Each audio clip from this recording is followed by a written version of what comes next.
Baik, Shalom, selamat sore buat seluruh anggota Ikatan Pelajar dan Mahasiswa Duga seluruh Indonesia dan teman-teman HPMN di Indonesia Tengah. Selamat sore buat kita semua.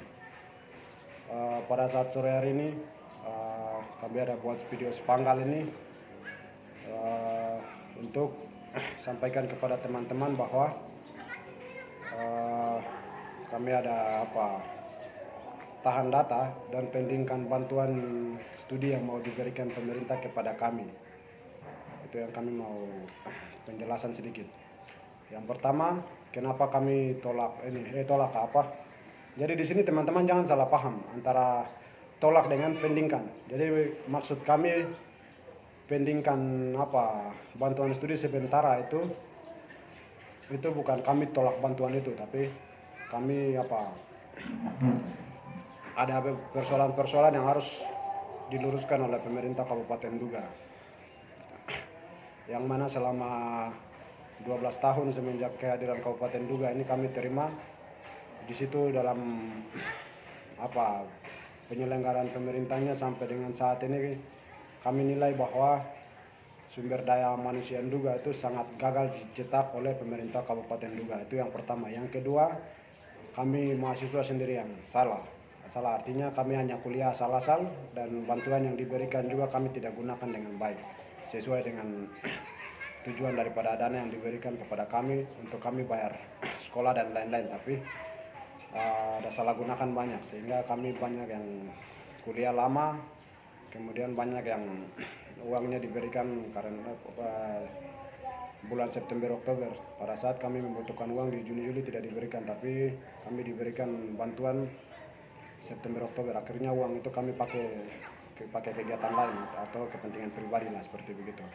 Jadi di sini kenapa pada saat situasi tengah-tengah corona ini baru pemerintah menganggarkan bantuan pendidikan itu kepada kami supaya kami bisa bertahan untuk melawan corona ini. Bertahan, tidak ada dampak daripada corona yang kami lockdown di rumah. Itu kami bisa beli makan minum atau dapat bantuan dari pemerintah, itu yang kami bisa beli sembako dan lain sebagainya untuk kebutuhan kami, hidup kami selama masa corona ini. Tapi pada saat ini kami masih bertentangan dengan orang tua sedikit bukan, tapi memang kami masih bertahan sudah. Itu karena ada alasan-alasan yang kami rasa sangat mendasar sekali bagi kami. Jadi pertama, kami bukan tolak bantuan, tapi kami pendingkan bantuan itu sementara. Jadi untuk pemerintah daerah Kabupaten Duga, lebih khusus Pak Sekda, silakan bagi uang itu kepada teman-teman yang sudah kirim data. Itu silakan, itu hak. Jadi hak anggota untuk mendapatkan bantuan dari pemerintah, kemudian hak pemerintah sesuai amanat, sesuai tugas, sesuai tupoksi bisa berikan. Tapi yang menjadi inti poin bagi kami, kenapa kami tidak kirim data, itu kami punya dasar atau argumen. Artinya penyelenggaraan penanganan khusus di bidang pendidikan oleh pemerintah Duga, kami rasa sejauh ini memang di bangunan fisiknya itu sudah oke. Pemerintah sudah bangun dengan sempurna dan itu kami berterima kasih. Tetapi di bagian pembangunan sumber daya manusia ini masih ada pertanyaan. Pertanyaannya itu kenapa? Pertanyaan artinya kami sebut saja mungkin di jurusan pilot dengan dokter. Kami rindu bahwa harus ada anak-anak Duga yang terbangkan pesawat seperti kakak Abdurrahman Bere. Tapi pada kenyataannya tidak ada yang seperti Abdurrahman Bere. Semua masih kuliah sampai dengan saat ini. Dan ada beberapa teman-teman yang ada kuliah penerbangan, tetapi belum selesai sampai dengan saat ini. Saya tidak tahu itu belum selesai karena apa, tapi memang seperti itu. Dan itu hanya terhitung tidak sampai 5, itu yang di pilot. Kemudian yang di kedokteran, itu ada banyak anak-anak yang punya keinginan untuk daftar di jurusan kedokteran ini. Tetapi karena biaya pendaftaran yang sangat begitu mahal, kemudian biaya semester yang sangat mahal, akhirnya teman-teman yang mau kuliah di jurusan kedokteran itu terpaksa harus cari jurusan yang umum. Jadi masuk di jurusan umum. Sehingga sampai dengan saat ini pilot dan dokter itu belum ada hasil daripada pemerintah Duga. Kami belum dengar, belum dapat data, belum dapat pemberitahuan dari pemerintah bahwa pemerintah Kabupaten Duga sudah punya pilot 1 dan dokter 1. Itu baru di 2 jurusan langka itu. Kemudian pertanyaan dari semua ini, kira-kira pemerintah sudah punya data apa? Data artinya data sumber daya manusia lah yang sedang sekolah, yang sudah selesai sekolah dan yang jadi pengangguran. Itu kira-kira di jurusan-jurusan itu kira-kira semua ada berapa-berapa. Kira-kira di jurusan pilot ada berapa orang, jurusan dokter ada berapa orang, hukum ada berapa orang, ekonomi ada berapa orang, sosial ada berapa orang, dan lain sebagainya ada berapa orang. Itu bisa dipresentasikan. Jadi atas dasar ini kami sangat prihatinkan dengan situasi ini. Jadi kami perlu di sini kami melihat persoalannya itu karena belum adanya pembenahan sistem. Pembenahan sistem artinya dia punya teknis penanganannya. Mulai dari penanganan bantuan sampai program yang dibuat untuk mencetak sumber daya manusia juga tuh. Misalnya program yang dibuat seperti apa, penanganan khusus di pilot tadi, di dokter tadi, itu kira-kira jangka waktu yang ditargetkan berapa, jangka pendeknya itu kira-kira berapa orang yang harus selesai dokter, kemudian jangka menengahnya itu berapa orang yang harus selesai pilot, kemudian jangka panjangnya itu harus berapa. Itu seharusnya ada target dan program, tapi selama ini kami nilai tidak ada. Kemudian yang kedua, kami rasa belum ada ketidakadilan, artinya dalam penanganan pendidikan ini ketidakadilan itu pokoknya ketidakadilan lah dalam penanganan pendidikan ini. Hanya berikan kami bantuan 3 juta per tahun. Itu studi berjalan, studi akhir ada yang kisaran naik turun. Bahkan terkadang itu statusnya status bantuannya itu nilainya sama semua. Kami dapat 3 juta. Baik yang di jurusan langka maupun yang di jurusan umum. Itu kami selalu dapat 3 juta. Dengan 3 juta ini kami mau buat apa kira-kira? Sementara nama teman-teman kami yang dikirim, data yang kami naikkan kepada pemerintah, itu ada crosscheck data. Jadi dari crosscheck data itu ada penghapusan nama. Penghapusan nama baik karena marga, baik karena saya tidak mengerti. Tapi yang kami tahu selama ini pemerintah pasti punya pasti selalu crosscheck data itu dan menghapus nama-nama. Sehingga nama yang dihapus itu dan dikirim balik kepada kami. Kemudian pada saat kami mau lanjutkan bantuan itu kepada setiap individu anggota untuk terima, itu ada permasalahan dari teman-teman yang namanya dihapus itu. Jadi di antara kami dan kami itu selalu cekcok masalah. Jadi solusinya kami ambil itu dari 3 juta itu kami potong lagi. Kami potong lagi baru amankan kepada teman-teman yang tidak dapat. Jadi kami dapat sama rata. Misalnya kalau teman-teman yang tidak dapat, kami dapat 3 juta. Kemudian kami sisihkan 500 untuk potong pakai amankan teman-teman yang belum dapat itu. Jadi kalau setelah kami potong 500, kemudian uang sisa 2.500.000. Dari 2.500.000 itu ada 100, 200 sampai bahkan 500 kami sumbang-sumbang untuk pakai pengucapan syukur kontrakan, ada kegiatan apa yang kami bisa potong-potong untuk lakukan sukseskan semua kegiatan itu karena kami tidak punya sponsor. Karena sponsor kemudian kami tidak punya bantuan dari siapapun. Yang ada hanya dari pemerintah dan kedua orang tua. Jadi di situ kami punya teknis pengaturannya itu selalu seperti begitu. Akhirnya apa yang kami rencanakan, apa yang kami cita-citakan itu semua gagal. Lebih parah lagi itu uangnya dikirim tuh bulan September Oktober sudah. Baru kali tahun 2020 ini baru dibicarakan mau disalurkan pada bulan Mei ini. Biasanya itu bulan ini Agustus lewat September Oktober sana baru kirim. Tapi hari ini tahun ini baru yang paling awal paling cepat pemerintah ambil langkah. Itu pun karena corona. Ada isu corona ini merajalela dan corona ini satu virus yang memang merajalela di dunia sehingga pemerintah ambil langkah sudah bagus. Oke, kami sangat mendukung dan sangat mengapresiasi, sangat berterima kasih kepada orang tua. Tapi sebelum kami terima bantuan itu, selama penanganan pendidikan selama 12 tahun ini harus dibenahi dulu di satu sistemnya. Artinya sistem penanganan programnya itu semua harus dibenahi sebelum uang itu disalurkan. Kalau ketika orang tua salurkan uang itu kepada kami setelah dapat itu kami akan bilang orang tua tolong luruskan persoalan ini, tolong tetapkan bahwa persoalan ini menjadikan perda tentang pendidikan. Tapi kan orang tua selalu bilang 5 tahun sekali, sekarang sudah terlanjur bagi uang, sekarang sudah terlambat dan lain sebagainya. Itu alasan yang orang tua selalu sampaikan kepada kami dari tim-tim yang selalu turun bahkan yang tangan itu selalu sampaikan kepada kami. Dan tahun ini kesempatan tahun 2020 ini DPR baru terpilih belum melakukan sidang perdana. Oleh sebabnya kami tuntut supaya pembenahan sistem ini harus masuk dalam pembahasan sidang dari Komisi Pendidikan pada saat sidang perdana itu. Itu harus ada pembahasan yang pasti dan jawabannya juga harus ada. Jawabannya mungkin apa maksud kami dan tujuan kami, aspirasi kami ini harus ditetapkan. Kalau tidak kayaknya sama saja. Mau taruh uang sampai 10 miliar kah, 10 triliun kah, tidak akan ada solusi, tidak akan ada hasil. Itu hanya diberikan kepada kami. Sebagian bapak orang pakai, kami hanya pakai begitu saja. Tapi sumber daya manusia yang kami cetak mana? Kalau di jurusan-jurusan umum saya yakin orang tua ada, jadi pasti mereka akan cetak apa? Mereka akan biaya, mereka punya anak-anak, dan itu mereka setelah jadi sarjana itu menjadi sumber daya manusia bagi Nduga.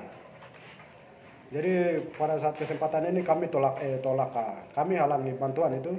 Ajuan solusi yang kami minta itu, kalau memang isu corona ini dia merajalela di seluruh dunia, bahkan kami khusus Nduga, masyarakat yang ada di mana-mana sudah merajalela, dan kami rasa itu memang benar. Kami rasa bahwa corona ini sudah benar-benar dia punya efeknya sangat fatal sekali, sampai bahkan kami tidak bisa kerja dan lain sebagainya, itu sudah kami alami. Jadi di sini untuk mempersingkat penderitaan ini dan orang tua bisa bantu kami, coba terima kami punya aspirasi.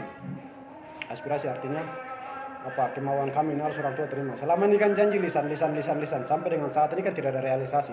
Jadi tahun ini kami mau supaya sebelum bantuan itu disalurkan kepada kami, sebelum data itu kami naikkan dan bantuan tadi itu disalurkan kepada kami, harus ada satu perjanjian tertulis dari pemerintah daerah yang menjamin bahwa pada saat sidang perdana nanti aspirasi kami akan dibahas dan akan dimasukkan ke dalam satu perda atau satu keputusan bupati untuk menetapkan itu, supaya dia punya program itu jelas, dia punya targetnya jelas, kontrolnya jelas, itu semua akan jelas. Dan dalam hitungan waktu ada target. Sumber daya manusia di beberapa jurusan itu sudah ada target akan dicetak. Jangka pendeknya berapa, jangka menengahnya berapa, panjangnya berapa, itu akan dicetak. Jadi itu keinginan dan kerinduan kami, sehingga sementara ini kami masih pegang data di tangan kami. Jadi ini harus ada komunikasi antara kami dengan pemerintah, bangun kesepakatan itu, surat perjanjian itu. Kalau tidak ada surat perjanjian itu, percuma. Lisan yang Bapak dong sampaikan juga tuh, palingan mungkin Pak Sekda akan sampaikan, Pak Bupati akan sampaikan, atau Pak Kepala Dinas akan sampaikan, bilang bahwa yang berlalu biarlah berlalu. Terus sumber daya manusia nanti bagaimana? Sumber daya manusia biarkan dia berlalu sampai ada lapangan kerja yang dibuka seperti tahun 2019 kemarin, ada banyak yang umur lewat, kemudian orang luar banyak yang datang tes di Nduga, baru kami demo terus. Setiap tahun pada saat penerimaan pegawai kami harus demo terus kah? Tidak ada. Makanya kita harus ciptakan sumber daya manusia dari sekarang, baru orang tua bisa terima lapangan kerja, bisa buka lapangan kerja itu. Jadi kerinduan kami saat ini itu, kami mau supaya orang tua buatkan satu program, satu target untuk cetak sumber daya manusia Nduga itu. Kalau tidak, saya yakin Nduga nih hanya tinggal nama Kabupaten Nduga, tapi orang-orangnya di dalam itu orang luar Nduga semua akan kerja.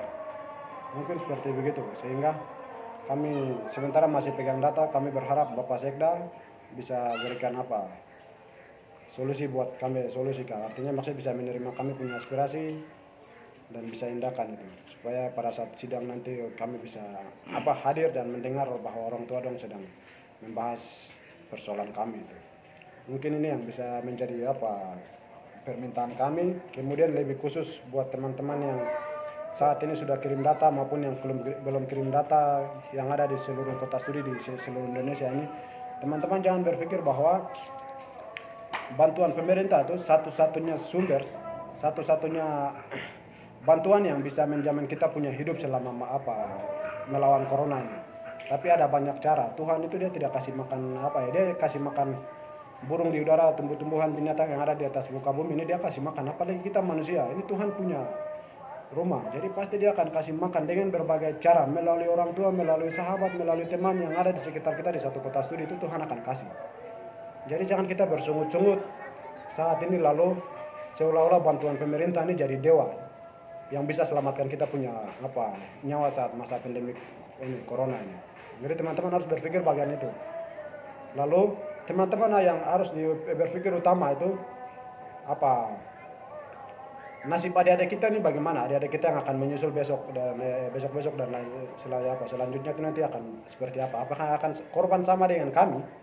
Atau selalu kita tabrak di jurusan-jurusan umum saja? Baru jurusan-jurusan langka itu kami tidak bisa ambil. Itu bagaimana ya? Saya rasa itu mungkin kami mahasiswa, tapi kami tidak mengerti persoalan yang kami alami sebenarnya. Jadi mari coba kita duduk, nanti ada waktu kita duduk sama-sama. Saya harap teman-teman saat ini mungkin bisa mengerti kami, mendukung kami dalam prinsip yang kami ada lakukan sekarang, kami ada bertahan sekarang, bahwa harus pemerintah orang tua kami diduga pemerintah daerah harus luruskan kami punya jalan itu. Jadi kami bicara bukan untuk kepentingan kami, tapi demi adik-adik kita, supaya ada satu program yang jelas seperti anak-anak yang punya keinginan untuk masuk di kuliah kedokteran, kemudian pilot, kemudian jurusan lain, tapi dia punya orang tuanya latar belakangnya tidak mampu, atau ada yang orang tuanya almarhum kebetulan dia anak yatim piatu yang tidak mampu. Ini sudah ada satu program yang tadi kami maksudkan itu. Jadi mereka bisa masuk melalui situ. Di situ pun harus ada dia punya di program itu pun harus ada dia punya syarat-syaratnya yang harus anak-anak adik-adik kita ini dorang bisa memenuhi administrasi atau yang persyaratan yang ditentukan oleh pemerintah itu. Jadi misalnya mungkin anak-anak yang mau masuk di kuliah kedokteran itu dia harus punya kompetensi dasar, kemudian dia punya skill, dia punya keinginan, harus ada, baru dia bisa masuk di situ, supaya dia ikut jalur yang nanti kita akan tetap akan sepakat bersama orang tua, yang nanti akan orang tua terima atau tidak itu nanti menjadi dia punya jalan, supaya nanti ada biaya yang jelas dari situ. Misalnya contoh macam 8 miliar yang ditetapkan dari DPA pendidikan, itu 2 miliar silakan untuk pilot dengan dokter dan jurusan-jurusan langkahnya tuh, yang itu ditangani langsung oleh macam kedokteran dari dinas kesehatan, macam pilot dan teknik sipil atau jurusan-jurusan langkah itu ditangani oleh dinas pendidikan. Itu bukan dinasnya, tapi kepala dinasnya yang bertanggung jawab nanti atas uang itu, dan mereka punya administrasi persyaratan segala macam, itu kepala dinas yang bertanggung jawab, supaya nanti suatu saat mungkin ada kendala biaya atau lain sebagainya, sarana prasarana atau fasilitas untuk menunjang perkuliahan itu bisa disediakan oleh dinas. Jadi 2 miliar bisa dibagi, 4 miliar itu yang jurusan-jurusan umum, itu kan aman. Tapi kan selama ini kan tidak ada program, jadi kami disamaratakan. Makanya setelah kita mungkin ada kita menyusul itu, mereka tetap satu barisan dan kami korban, dan tidak ada target yang nanti akan pemerintahan juga cetak. Padahal dia punya DPA pendidikannya itu selalu besar-besar. Jadi di sini kami ingin supaya orang tua dengar kami, mengerti kami punya persoalan, mengerti juga punya persoalan, dan bisa tetapkan aturan satu perda atau tidak satu keputusan bupati tentang penanganan ini. Jadi yang lebih utama itu kami harus kerjasama dengan orang tua harus kerjasama dengan kami bekerja sama membangun jalan untuk adik-adik kita yang akan menyusul dari belakang. Kalau kita ini sudah korban terlanjur, sudah ada di semester atas, jadi ini bukan kita bicara untuk kita, tapi untuk adik-adik kita. Jadi mungkin di sini saya butuh pengertian dari orang tua, pengertian dari adik-adik kita yang ada, kemudian teman-teman kita yang ada di seluruh kota studi.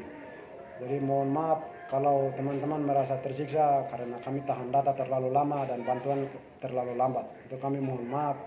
Secara manusia kami tidak mampu, kami tidak punya biaya untuk membiayai teman-teman. Tapi saya harap teman-teman bisa mengerti bagian ini. Jadi ini kita bicara untuk kita punya adik-adik kita yang akan datang. Mungkin seperti itu. Saya kira yang dapat kami jelaskan pada kesempatan ini. Kiranya Tuhan Yesus memberkati kita semua. Mungkin ada teman-teman mau tambahkan, silakan. Terakhir pernyataan itu nanti Pak Sekda harus buat sejarah. Lalu gimana?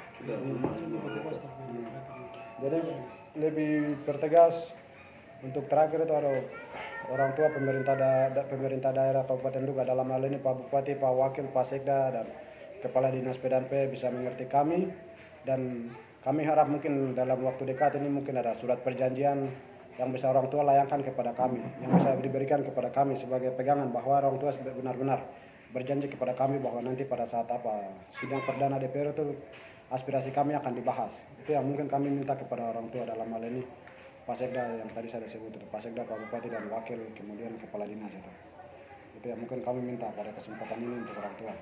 Mungkin begitu yang bisa dapat kami sampaikan. Kurang dan lebihnya kami mohon maaf. Apabila ada salah kata kami mohon maaf. Terima kasih banyak. Selamat sore untuk kita semua. Kiranya Tuhan Yesus memberkati kita sekalian. Wah.